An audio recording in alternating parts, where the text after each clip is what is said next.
મિત્રો, વિડિયો લેક્ચરમાં ફરી એક વખત તમારું હાર્દિક સ્વાગત છે.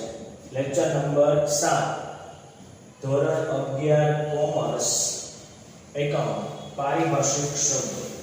જો કે પારિભાષિક શબ્દો આપણા ઘણા બધા ચાલશે એટલે રોજે રોજ પારિભાષિક શબ્દો હશે. પારિભાષિક શબ્દો ટોટલ 32 થી 35 જેવા શબ્દો છે. આપણે હજી 12મા શબ્દે 10મા શબ્દે પહોંચ્યા છે. આજે 12મા શબ્દ સુધી જોશું. ગઈકાલે આપણે પારિભાષિક શબ્દોની અંદર 8 અને 9 નો શબ્દ મતલબ ગયા લેક્ચરની અંદર જે આપણે છેલ્લો લેક્ચરમાં જોયું હતું તો 8 અને 9 ચૂકવણીઓ અને જાવક. ચૂકવણી જાવક ધંધા દ્વારા કરવામાં આવેલ વ્યવહારના પરિણામ સ્વરૂપે જ્યારે નાણાં ચૂકવવામાં આવે તો એને જાવકો તરીકે ઓળખવામાં આવે છે. સેમ વસ્તુ આવકોની પણ હતી. આપણે એની પહેલાના લેક્ચરમાં આવકો જોયું હતું. આવક ધંધા દ્વારા કરવામાં આવેલ વ્યવહારના પરિણામ સ્વરૂપે જ્યારે નાણાં મળે ત્યારે ધંધાને શું થઈ કહેવાય? આવકો. જ્યારે નાણાં ચૂકવાય ત્યારે શું થયું કહેવાય? ચૂકવણી, જાવકો. ત્યારબાદ જાવકોના બે પ્રકાર પાડી શકાય, મતલબ ખર્ચના બે પ્રકાર પાડી શકાય, મૂડી ખર્ચ અને મહેસૂલી ખર્ચ. આ ઘણી વખત પૂછાય છે, મૂડી ખર્ચ કોને કહેવાય, મહેસૂલી ખર્ચ કોને કહેવાય. સેમ બે શબ્દ એની જેવા છે, મૂડી આવક અને મહેસૂલી આવક. તો પહેલું આપણે જોઈએ મૂડી ખર્ચ. જે પ્રકારના ખર્ચા વારંવાર કે નિયમિત રીતે થતા ન હોય. જે પ્રકારના ખર્ચા વારંવાર કે નિયમિત રીતે થતા ન હોય તેવા ખર્ચાને કયા ખર્ચા કહેવાય? મૂડી ખર્ચા કહેવાય. કયા ખર્ચા? મૂડી ખર્ચા. મૂડી ખર્ચ તરીકે ઓળખવામાં આવે છે. એની પછીનો હતો મહેસૂલી ખર્ચ. તો એમાં એવું કીધું હતું જે ખર્ચા નિયમિત રીતે થતા હોય, જે ખર્ચનો પ્રવાહ સતત રહેવા પામે, જે ખર્ચનો પ્રવાહ સતત રહેવા પામે, મતલબ રોજે રોજ ખર્ચા થાય તેને મહેસૂલી ખર્ચા તરીકે ઓળખવામાં આવે છે. ખર્ચની વ્યાખ્યા જોઈએ તો જે ખર્ચેલ રકમની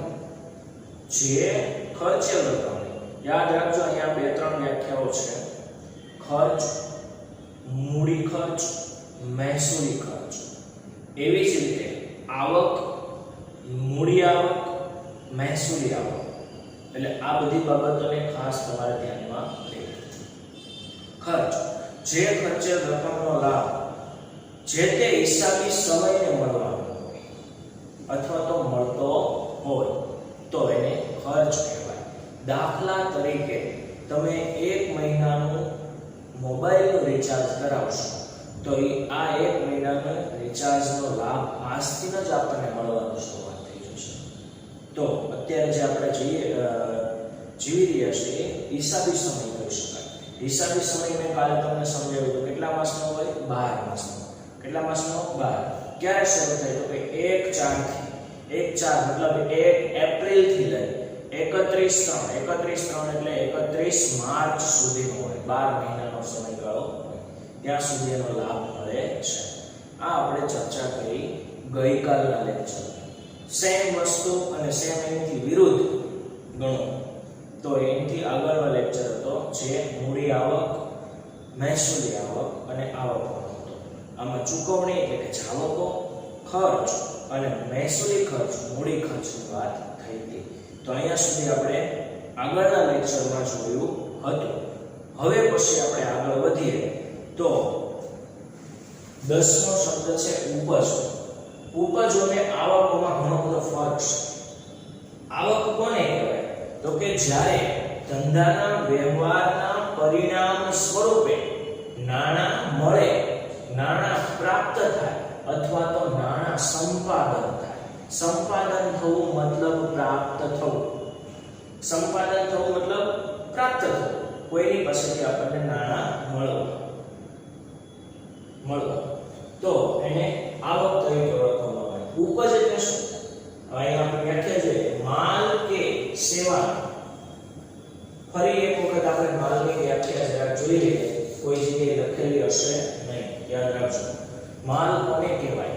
તો કે જે પ્રકારનો ધંધો આપણે ચલાવીએ છીએ એ પ્રકારની વસ્તુ આપણા ધંધામાં હોય છે અને એ જ પ્રકારની વસ્તુ આપણા ધંધામાં હોય તો એને આપણે શું કહીએ છીએ? માલ. દાખલા તરીકે આપણે ફર્નિચરના વેપારી છીએ તો આપણા ધંધામાં બેન્ચ, દરવાજા, ટેબલ, બેડ, ખુરશી વગેરે વસ્તુઓ છે. તો આ વગેરે વસ્તુઓ આપણા ધંધા માટે શું કહેવાય? માલ. તો માલની વાત થઈ. ત્યારબાદ સેવા.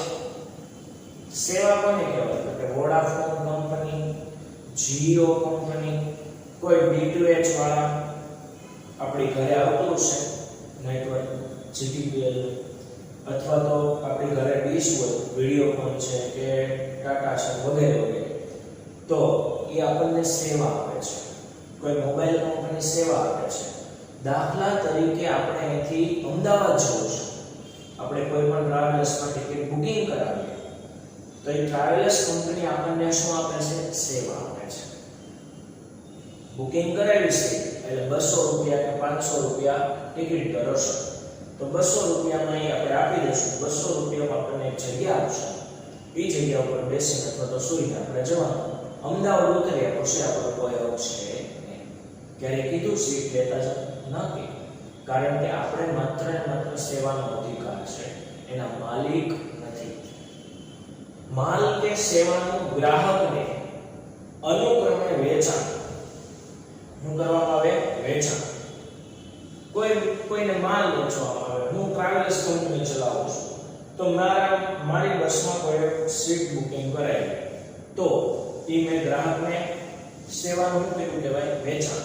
વેચાણ કરવામાં આવે તો ધંધાને ઉપજ થઈ એમ કહેવાય. શું કહેવાય? ધંધાને ઉપજ થઈ એમ કહેવાય. અથવા તો બીજી વ્યાખ્યા છે સેવા પૂરી પાડવામાં આવે. સેવા પૂરી પાડવામાં આવે ત્યારે ધંધાને પણ ઉપજ થઈ એમ કહેવાય. સેવા પૂરી પાડી હોય તો પણ ઉપજ થઈ એમ કહેવાય. માલનું વેચાણ કર્યું હોય તો પણ ઉપજ થઈ એમ કહેવાય. બંને શબ્દોમાંથી કોઈ પણ એક હોય તો ચાલે, બંને શબ્દ હોય તો ચાલે. માલનું ગ્રાહકને અનુક્રમે વેચાણ કરવામાં આવે ત્યારે ધંધાને ઉપજ થઈ કહેવાય, અથવા તો તેને ઉપજ કહે છે. અથવા સેવા પૂરી પાડવામાં આવે, સેવા પૂરી પાડવામાં આવે ત્યારે ધંધાને ઉપજ થઈ એમ કહેવાય. આ હતી ઉપજની વ્યાખ્યા. યાદ રાખજો, આમાં નાણાં મળવા જરૂરી નથી. હવે જો ઈ બાબત જોઈએ. ઉધાર વેચાણ કરવામાં આવેલ હોય અને રકમ મળવાની, કેવું વેચાણ કરવામાં આવેલ હોય? ઉધાર વેચાણ કરવામાં આવેલ હોય અને રકમ હજી મળવાની કેવી હોય? બાકી હોય. કેવી હોય? બાકી હોય તેને પણ ઉપજ કહેવાય. તેને પણ ઉપજ કહેવાય. આવક અને ઉપજમાં ડિફરન્ટ એટલો, આવક ત્યારે જ કહેવાય જ્યારે નાણાં મળે. આવક ત્યારે જ કહેવાય જ્યારે નાણાં મળે. કોઈની પાસેથી આપણે રૂપિયા લેવાના છે, આપણને મળ્યા તો એને આવક કહેવાય. પણ ઉપજ આપણે વસ્તુ કે સેવાનું વેચાણ કર્યું એટલે ધંધાની શું થાય? ઉપજ. નાણાં મળે કે નાણાં ન મળે, યાદ રાખજો. નાણાં ન મળે એનો મતલબ ઉધાર વેચાણ છે. કોઈ બૂચ મારી જાય એને ઉપજ ન કહી શકાય, કારણ કે તો આપણને ખબર જ નથી. બૂચ મારી જાય એને નુકસાન કહેવાય. નુકસાન, ચોરી થઈ ધંધામાં. તો કીધું ઉધાર વેચાણ કરવામાં આવેલ હોય અને રકમ મળવાની બાકી હોય તેને પણ ઉપજ કહેવાય. શું કહેવાય? ઉપજ. હજી રકમ મળી નથી તેને પણ ઉપજ કહેવાય. આ ઉપરાંત ઉપજની અંદર શું કહે છે? તો કે ઉપરાંત અન્ય આવકો. તો આવકોની જરા ચર્ચા કરીએ તો આવકોમાં વ્યાજ, ભાડું, કમિશન, આ બધું દલાલી આ મળે ત્યારે એને આવક કહેવાય. શું કહેવાય? આવક. મળે ત્યારે એને આવક કહેવાય વગેરે. અથવા તો હું કીધું જે તે વર્ષના મળ્યા હોય, જે તે વર્ષના મળ્યા હોય. કોણ કોણ? તો કે વ્યાજ, ભાડું, કમિશન, દલાલી જે તે વર્ષના મળ્યા હોય તો તેને આવક તરીકે ઓળખવામાં આવે. અથવા જે તે વર્ષના મળવાના કેવા હોય બાકી મળવાના બાકી કોને કહેવાય તો કે મારે કોઈની પાસે રૂપિયા 10,000 કમિશનના લેવાના છે આજે વર્ષ પૂરું થઈ ગયું તો પણ એ રૂપિયા હજી મળ્યા નથી દાખલા તરીકે તમે સ્ટેશનરી વાળા ભાઈ પાસેથી તમે 5,000 ના પુસ્તક તમારું 11મું ધોરણ શરૂ થયું ત્યારે લઈ આવ્યા એનો એક પણ રૂપિયો અત્યારે ચૂકવતા નથી ઈ બિલ તમે બાકી રાખ્યું તો ક્યારે લઈ આવ્યા છો 11મું શરૂ થયું ત્યારે તો એ સ્ટેશનરીના માલિકની ચોપડાને શું થઈ કહેવાય ઉપજ થઈ એમાંથી કોઈ જે આવક થઈ નથી જે તે વર્ષના મળવાના બાકી સમજી લો કે આ 5,000 રૂપિયા આખું વર્ષ તમે વાપર્યા ચોપડા વર્ષ પૂરું થઈ ગયું છતાં પણ હજી તમે ચૂકવ્યા નથી આપણે ચૂકવ્યા નથી તો સ્ટેશનરીના માલિકને ઈ કેવી રકમ કહેવાય મળવાના બાકી યાદ રાખજો કોને મળવાના બાકી સ્ટેશનરીના માલિકને મળવાના બાકી હોય તો તેને પણ શું કહેવાય ઉપજ કારણ કે આવક ન કહી શકાય જે આપણા હાથમાં રોકડા આવ્યા નથી હું કોઈને ચોપડા 5,000 ના વેચી નાખું મને તરત નાણાં મળે તો આવક નાણાં મળ્યા નથી મળવાના બાકી છે 1 મહિને મળે 2 મહિને મળે 5 મહિને 10 મહિને વર્ષે ગમે તે મળે તો મળવાના બાકી છે એટલે શું કહેવાય ઉપજ તરીકે ઓળખવામાં આવે છે આ થઈ ઉપજની વાત ત્યારબાદ છે નફો કે લાભ બંને શબ્દ એક જ છે પણ અલગ અલગ નફો કે લાભ વર્ષ દરમિયાનની નિયમિત આવકોમાંથી નિયમિત જાવકો બાદ કરતા વધેલ રકમને નફો કહેવામાં આવે છે વર્ષ દરમિયાનની નિયમિત આવકો જે આપણે મહેસૂલી આવકો જોઈ કઈ આવકો મહેસૂલી આવક લેક્ચર નંબર આપણે 5 માં જોઈશું 5મા લેક્ચરની અંદર એટલે છઠ્ઠા લેક્ચરની અંદર આપણે જોયું ખર્ચા એની આગળના લેક્ચરમાં આપણે જોયા હશે આવક મહેસૂલી આવક અને મહેસૂલી ખર્ચ એની વાત કરી છે વર્ષ દરમિયાનની નિયમિત આવક જે નિયમિત રીતે મળતી હોય એમાં કોણ આવશે તો કે ભાઈ નિયમિત આવકોમાં કમિશન દલાલી માલના વેચાણની રકમ વગેરેનો સમાવેશ થાય નિયમિત આવકોમાંથી નિયમિત જાવકો બાદ કરતા જો નિયમિત આવકોમાંથી નિયમિત જાવકો બાદ કરતા વધેલ રકમને શું કહેવાય નફો કહેવામાં આવે છે એટલે મેં દાખલા તરીકે અહીં લખ્યું છે નિયમિત આવકોની રકમ 10 લાખ રૂપિયા વર્ષ દરમિયાનની આખા વર્ષનું એક વર્ષમાં 12 મહિના હોય હિસાબી વર્ષ પણ 12 મહિનાનું જ હોય 365 દિવસ જ લાગે તો 10 લાખ ની આવક માઈનસ તેમાંથી 7 લાખ માઈનસ જાવકો નિયમિત જાવકો બાદ કરતા વધ્યા કેટલા 3 લાખ કેટલા લાખ 3 લાખ જેને નફો કહેવાય શું કહેવાય નફો આવકો માઈનસ જાવકો મતલબ આપણા ધંધા રૂપિયા આવે છે એમ પાછા જતાય હોય તો આવકમાંથી જાવક બાદ કરતા વધેલ રકમને શું કહેવાય નફો બીજી રીતે વ્યાખ્યા છે ધંધાની રોજબરોજની આવકોનો ધંધાની રોજબરોજ મતલબ રેગ્યુલર આવકોનો જાવકો પરનો વધારો કોના પરનો વધારો જાવકો પરનો વધારો એ નફો આવકો કેટલી 10 જાવકો કેટલી 7 તો એનો મતલબ જાવકો કરતા કોણ વધી ગયું આવક કેટલું વધી ગયું 3 લાખ નો નફો આ મહેસૂલી નફો છે કયો નફો છે મહેસૂલી કેમ મહેસૂલી નફો છે તો કે ભાઈ મહેસૂલી નફો એટલા માટે છે કે એક જ મિનિટ મહેસૂલી નફો એટલા માટે છે કે વર્ષ દરમિયાનની નિયમિત આવકોમાંથી મળે છે નિયમિત આવકો કઈ હોય મહેસૂલી આવક કઈ આવક હોય મહેસૂલી આવક એટલે મહેસૂલી નફા તરીકે ગણવામાં આવે છે. પરંતુ ઘણી વખત અનિયમિત પ્રકારના નફાનું સર્જન પણ થાય છે. અનિયમિત પ્રકારના નફાનું સર્જન, યદો મૂડી નફો. કયો નફો? મૂડી નફો. પરંતુ ઘણી વખત અનિયમિત પ્રકારના નફાનું સર્જન થાય. કારણ કે અનિયમિત પ્રકારના નફાનું એટલે સર્જન થાય મૂડી નફો છે, મૂડી નફા તરીકે ઓળખવામાં આવે. મૂડી નફો કેમાંથી પ્રાપ્ત થાય? તો કે મિલકત વેચાણમાંથી પ્રાપ્ત થતા નફાને મૂડી નફા તરીકે કે મૂડી આવક તરીકે ઓળખવામાં આવે છે. મિલકત વેચાણ વચ્ચે નફો પ્રાપ્ત થાય ને એને મૂડી આવક કહેવાય. પણ એવી મૂડી આવકમાંથી ખર્ચાઓનું બધું બાદ કરતા જો રકમ વધે તો એને કયો નફો કહેવાય? મૂડી નફો. હું તમને એક ઉદાહરણ તરીકે સમજાવું, આપણે લખશું. દાખલા તરીકે આપણે મકાનની ખરીદી કરી, મકાન 15 લાખ રૂપિયા, 15 લાખ રૂપિયાનું મકાન ખરીદ્યું. હવે આ મકાનને 5 વર્ષ પછી 5 વર્ષ પછી વેચી નાખ્યું. કેટલા લાખનું મકાન છે? 15 લાખ. કેટલા વર્ષ પછી? 5 વર્ષ પછી. 5 વર્ષ પછી વેચી નાખ્યું અને એના 20 લાખ રૂપિયા. કેટલા લાખ રૂપિયા કિંમત મળી આપણને? 20 લાખ. તો વધારે કેટલા મળ્યા? 5 લાખ. તો 5 લાખ રૂપિયા મળ્યા. 15 લાખનું લીધું ત્યારે એનો ખર્ચો થયો અને વેચ્યું ત્યારે એના કેટલા લાખ આવ્યા? 20 લાખ. તો એનો મતલબ આપણને સીધો જ આંકડો મળે 5 લાખ. કેટલા કેવા મળ્યા? વધારે.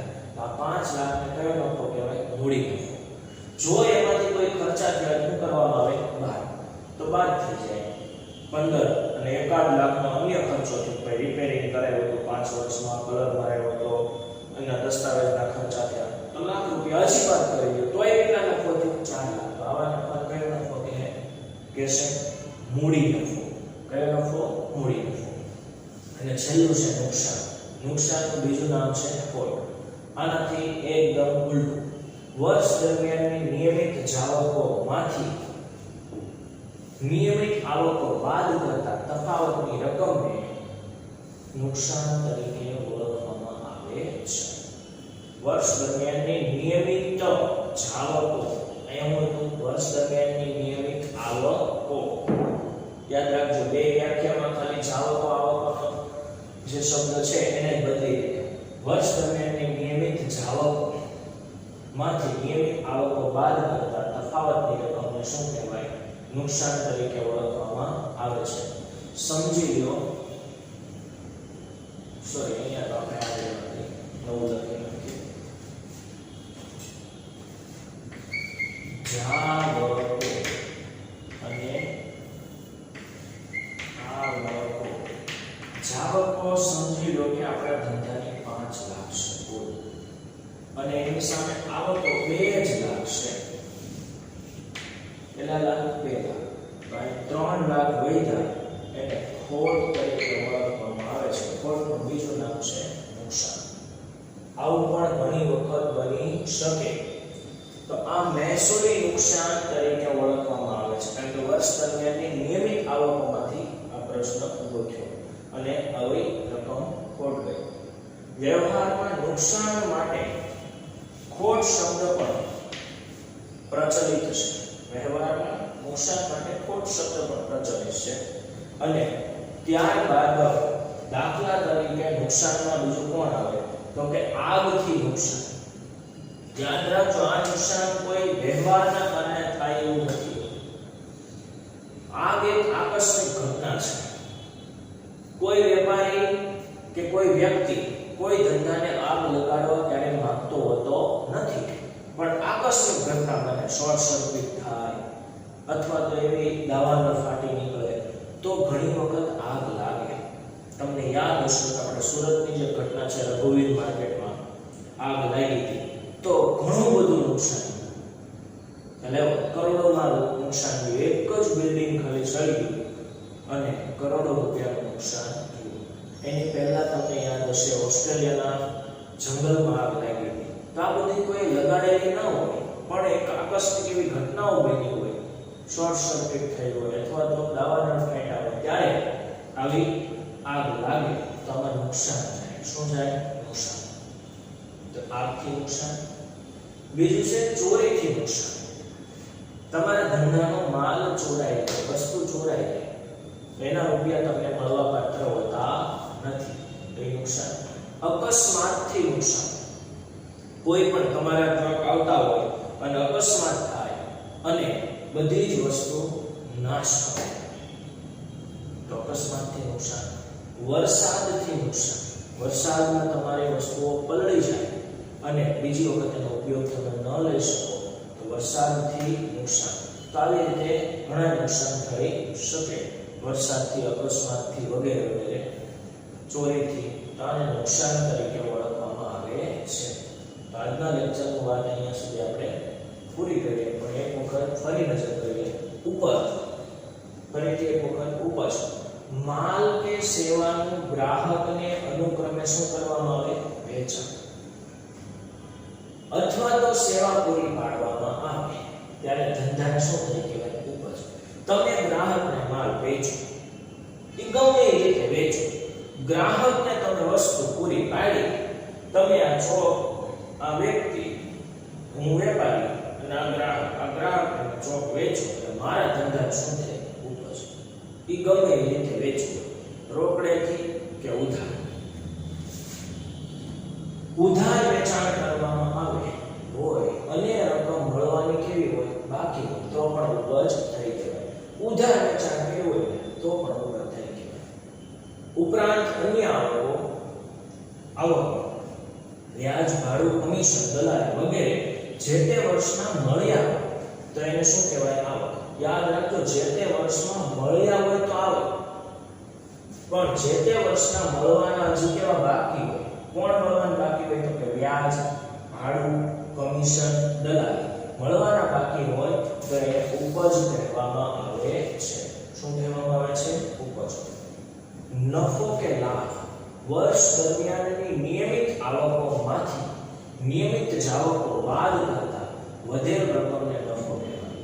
નિયમિત આવકો, જે રકમ ધંધામાં રોજે રોજ આવતી હોય એને આવક કહેવાય. તો કેટલા લાખ? એમાં 10 લાખ.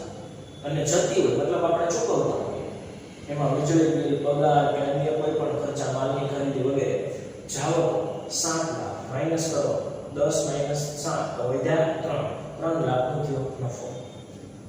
ધંધાની રોજબરોજની આવકોનો જાવકો પરનો વધારો. નફાની બીજી રીતની વ્યાખ્યા છે. ધંધાની રોજબરોજની આવકોનો જાવકો પરનો વધારો. એનો મતલબ જાવકો કરતા કોણ વધારે છે? આ મહેસૂલી નફો છે. કયો નફો છે? મહેસૂલી. રોજબરોજની આવકમાંથી પ્રાપ્ત થાય છે. પરંતુ ઘણી વખત અનિયમિત પ્રકારના નફાનું સર્જન પણ થાય છે, જેને મૂડી નફો કહે છે. અનિયમિત પ્રકારના નફાનું સર્જન થાય. અનિયમિત નફો એટલે મૂડી નફો. મૂડી આવક જે મિલકત વેચાણમાંથી પ્રાપ્ત થાય. મિલકત એટલે મકાન. મકાન 15 લાખનું લીધું, 5 વર્ષ પછી 20 લાખમાં વેચ્યું, 5 લાખ નફો આપણને મળ્યો. નુકસાન, ખોટ.